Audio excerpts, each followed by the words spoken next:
From the sacred rivers of the Ganga to the countless ancient temples hidden beneath dense forests and towering mountains lies a forgotten story that challenges everything we think we know about ancient history. A story etched in stone, whispered in Sanskrit, passed down through chants, rituals, and forbidden texts. For centuries, India has been known as the land of gods, sages, and spiritual wisdom. But what if behind the spiritual veil there was something more?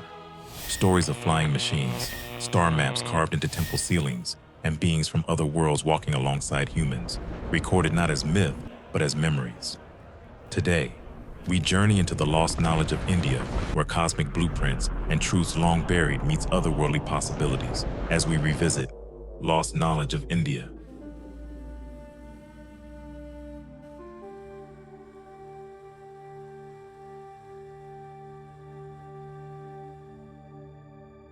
Long before the Wright brothers ever dreamed of flight, ancient India had already taken to the skies.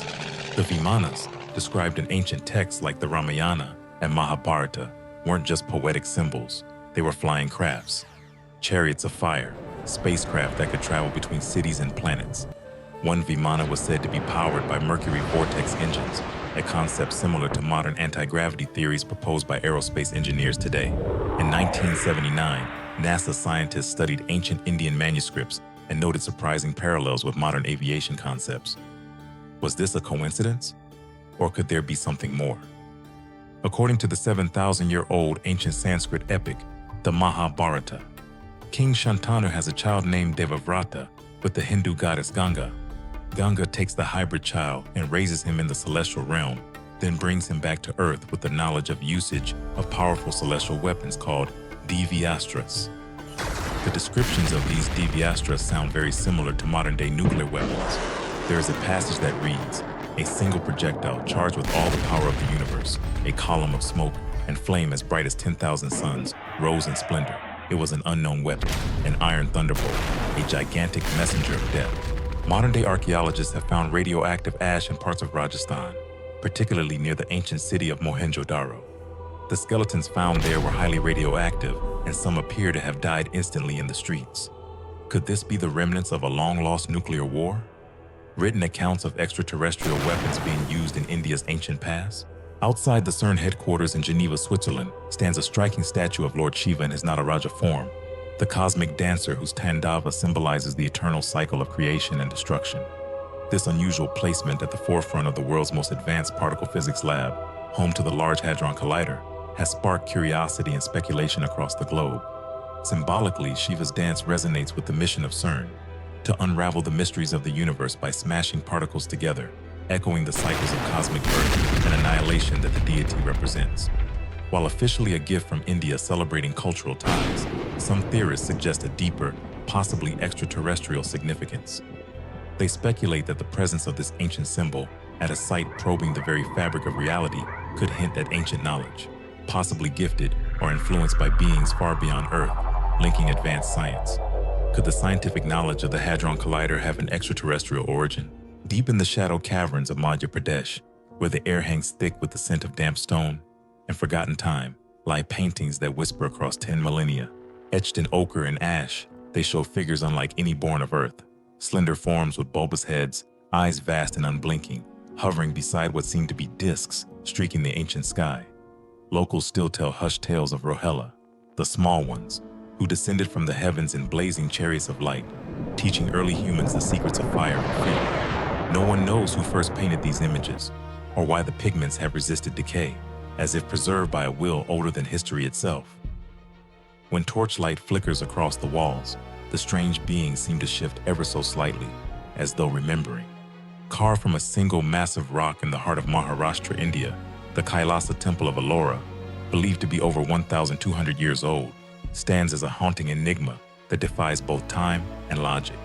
Legends whisper that it was not built by human hands at all, but shaped by an intelligence beyond this world. Carved downward directly into the mountain itself, with over 200,000 tons of stone removed, not constructed upward like ordinary temples, its perfect symmetry and architectural precision seem almost impossible to replicate, even with modern technology. To recreate it today, using only the primitive chisels and hammers of its era, would take lifetimes, if it could be done at all. Some say the temple hums faintly at night, as though remembering the hands, or perhaps the minds, that once carved stone into the impossible.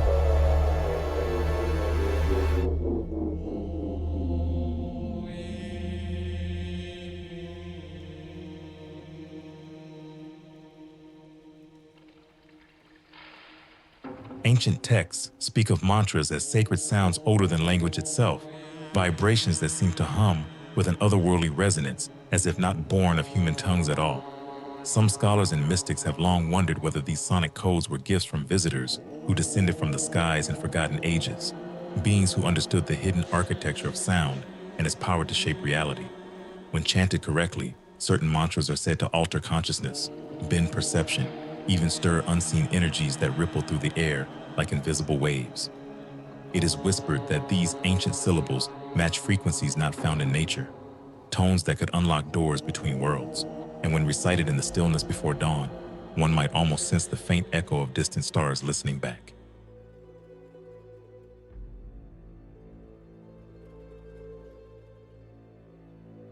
Deep in the valleys of the Brahmaputra basin, ancient legends whisper of Nagaloka, a hidden realm said to lie beneath the surface of the earth, where sunlight is replaced by the shimmer of subterranean crystals and the pulse of something not quite human.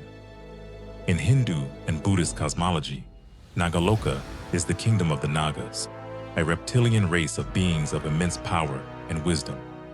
But some esoteric traditions hint that these entities were not mythic at all, but rather extraterrestrial visitors who descended eons ago, bringing with them knowledge of metallurgy, astronomy, and genetic manipulation. Carvings found in obscure temple ruins of Assam and Odisha depict scaled figures with elongated skulls, standing beside stars in strange flying discs. It is said that their descendants still dwell beneath the earth, ruling over vast luminescent caverns and watching humanity through ancient reptilian eyes. Pilgrims who wander too deep into those mist-wrapped valleys sometimes speak of hissing voices in forgotten tongues and of a faint rhythmic vibration rising from the ground, as though Nagaloka itself were breathing. In the ancient Sanskrit text of the Mahabharata, Bhima is poisoned by his cousin Duryodhana and thrown into a deep river where he sinks to the bottom. But what happens next leaves readers stunned. Instead of drowning, he sinks to a mysterious mystical underwater world called Nagaloka, ruled by Vasuki, the reptilian king of the Nagas. Bhima describes the underwater world as having a faint luminous glow, and he's surprised by the fact that although he's deep underwater, he's somehow able to breathe. Vasuki rescues Bhima, provides him with an elixir that counters the poison, and gives him supernatural strength.